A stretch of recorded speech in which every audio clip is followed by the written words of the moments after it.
बिहारी की देख छटा मेरो मन है गयो लता पता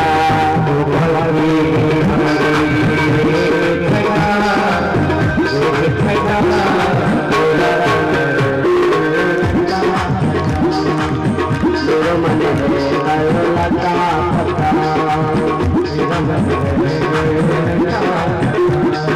लता पता लता पता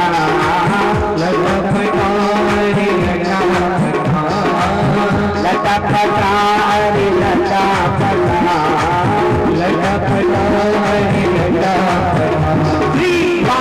बिहारी रे पता पता मेरे मन में गयो लता पता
सज रही है काली मुरली अधरन सजे प्यारी मुरली अमर में किलो पटा मेरा मन रह गयो लता पटा लता पटा लता पटा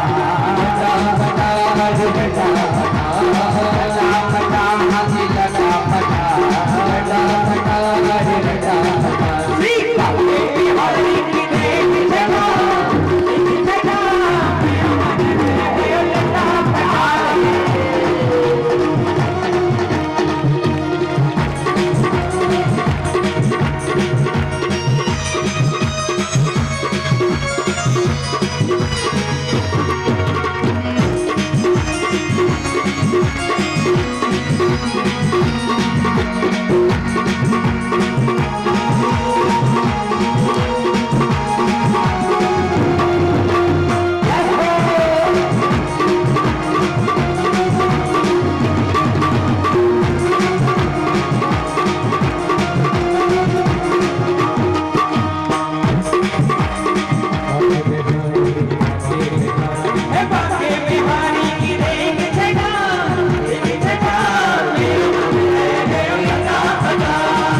भूखा है, चलो यहाँ की भी खबर ले जाए।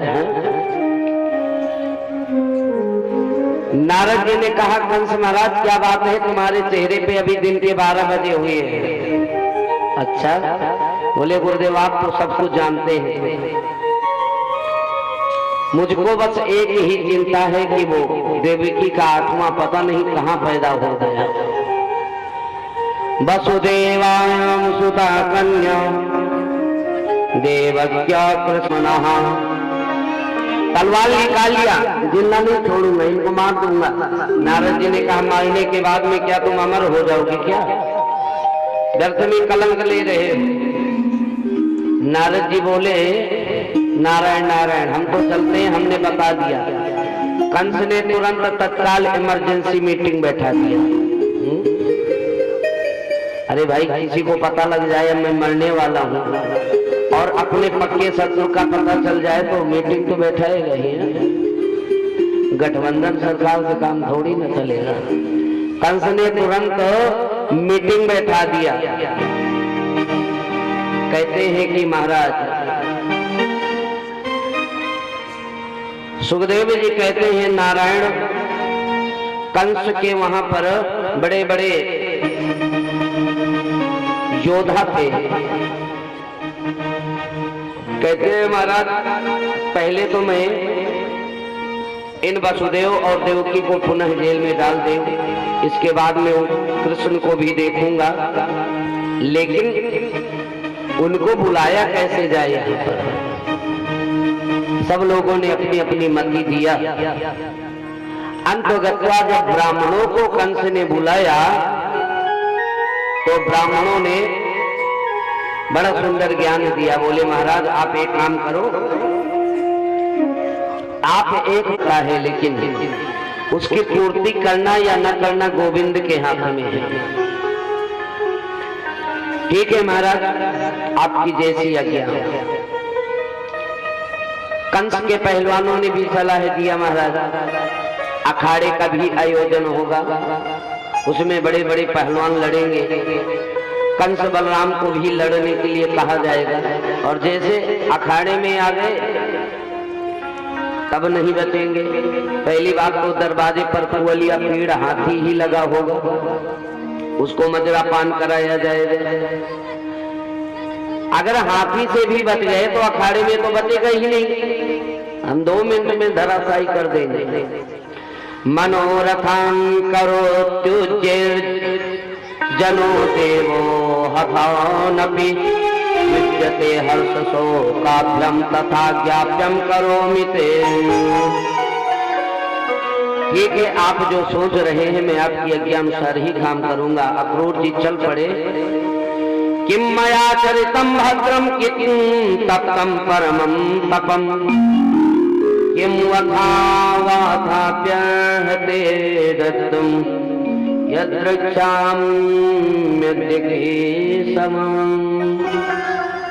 ऐसा ही सोचते हुए महाराज चल पड़े तो रास्ते में शुभ सगुन होने लगे। मृगों के झुंड दाहिनी तरफ से भागता हुआ गया, शुभ संकेत मिल गया। सोच रहे हैं यदि अगर मैं भगवान का सच्चा भक्त हूं तो भगवान मेरी भावनाओं को समझ जाएंगे। अक्रूर जी को तो ये था कि मुझे संदेशा सुना देना है और एक बार उस वसुदेव के पुत्र का दर्शन करना है जिन्होंने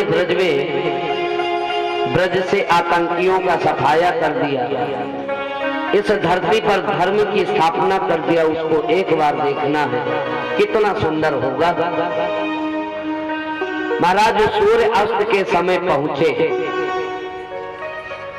और जैसे ही ब्रज में प्रवेश करते हैं ना तो भगवान उस समय गौ चरा करके अपने घर जा चुके थे, लेकिन उनके चरण चिन्हों को देखकर अक्रूर जी महाराज रथ पर ना बैठ सके और उनके चरणों को देख करके रथ से कूद पड़े।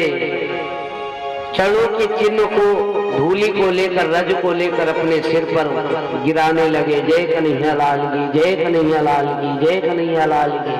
ओत प्रोत हो गए, पागल की स्थिति बन गई। सायंकाल का वक्त था। बलराम और कृष्ण गौ दोहन की तैयारी कर रहे हैं। अक्रूर जी ने सोचा था जाके चरणों में गिर जाऊंगा, जब तक अपने हाथ से नहीं उठाएंगे, वैसे भी मैं रिश्ते में उनका चाचा लगता हूं। लेकिन प्रेम की भाषा ब्रज की है, चाचा को काका भी बोलते हैं, है ना। तो कहते हैं अगर प्रेम से मुझे एक बार काका भी बुला दिया ना, कहते हैं, तो मेरा मनोरथ पूर्ण हो जाएगा। तो ही आज भगवान के चरणों में जाकर धड़ाम से गिर गए। भगवान के हाथ में क्या है?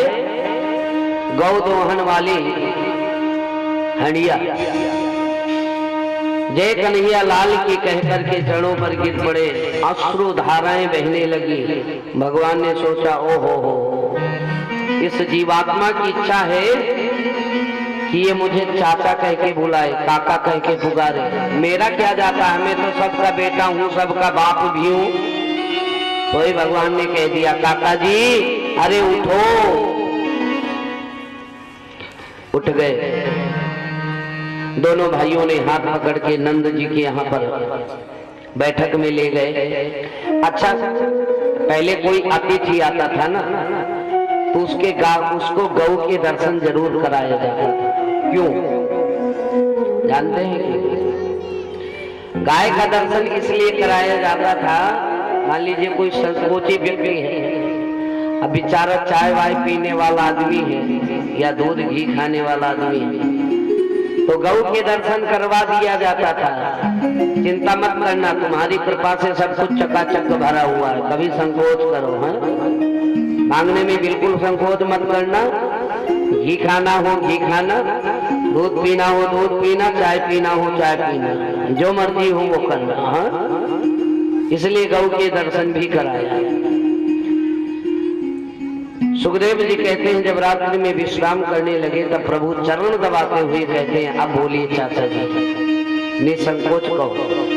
चाचा जी ने कंस की पूरी जन्म पत्री, ठीक है, यदि अगर हमें निमंत्रण आया है तो हम जाएंगे, लेकिन यदुवंशियों का प्रेम। इधर जब नंद जी ने भी बताया कि कल बलराम और कृष्ण मथुरा जाएंगे, यशोदा मैया को रात में नींद नहीं आई। मैया को आज रात में नींद नहीं आ रही, लेकिन सोच रही है, दोनों बालक सो रहे हैं, बलराम कृष्ण, आज ये मेरे बिछौने पे सो रहे हैं, कल मथुरा में होंगे, पता नहीं ने समय से भोजन मिलेगा या नहीं। अधीर हो जाती है माता, और जैसे ही मैया अधीर हुई बाहर निकल गई। जैसे वक्ता को लगता है कि यहाँ बहुत भाव भरा है तो उस दृष्टांत को आगे निकाल देता घुमा फिरा के।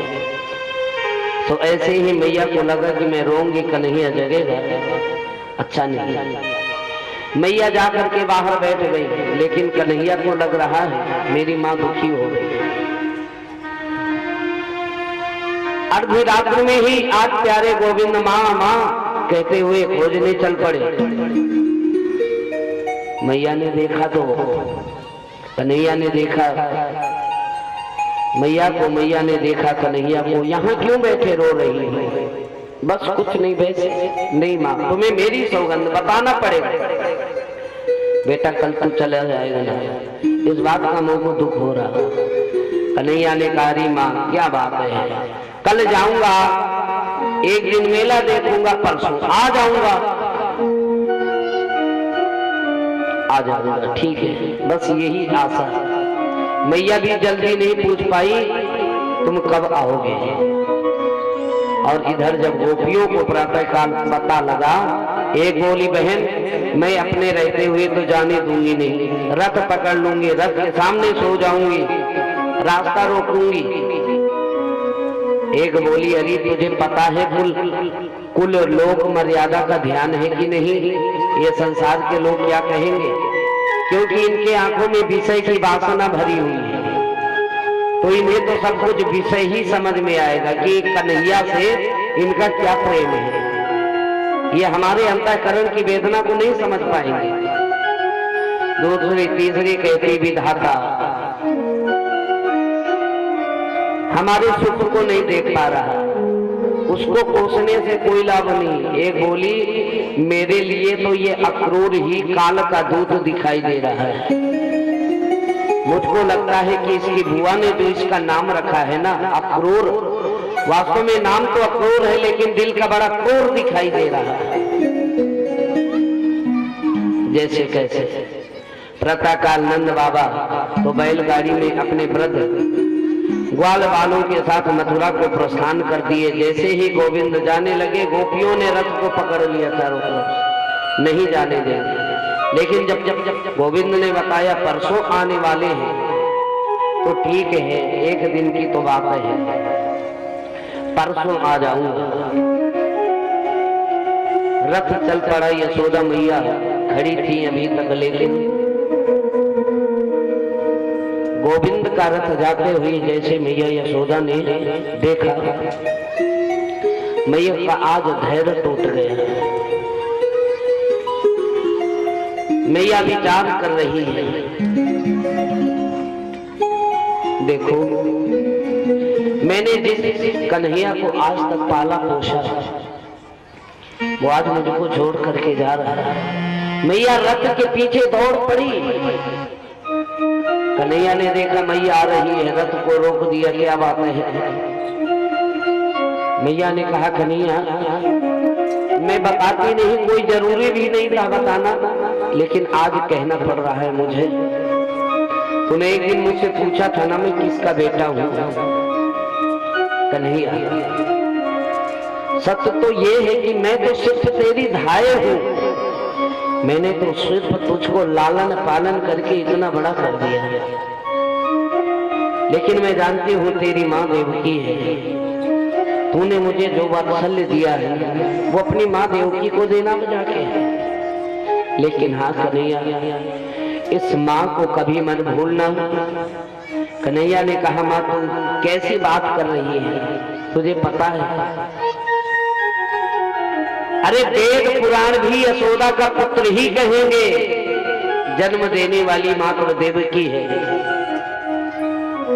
और आज वो कह दिया, लेकिन आज के बाद में ऐसा मत कहना। मैया को समझा बुझा कर वापस भेज दिया और इधर पहुंच गए महाराज।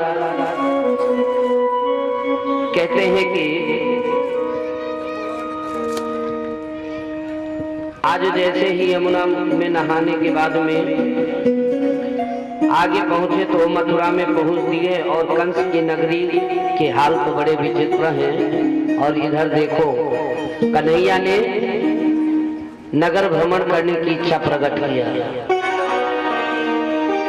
बलराम जी कहते हैं अगर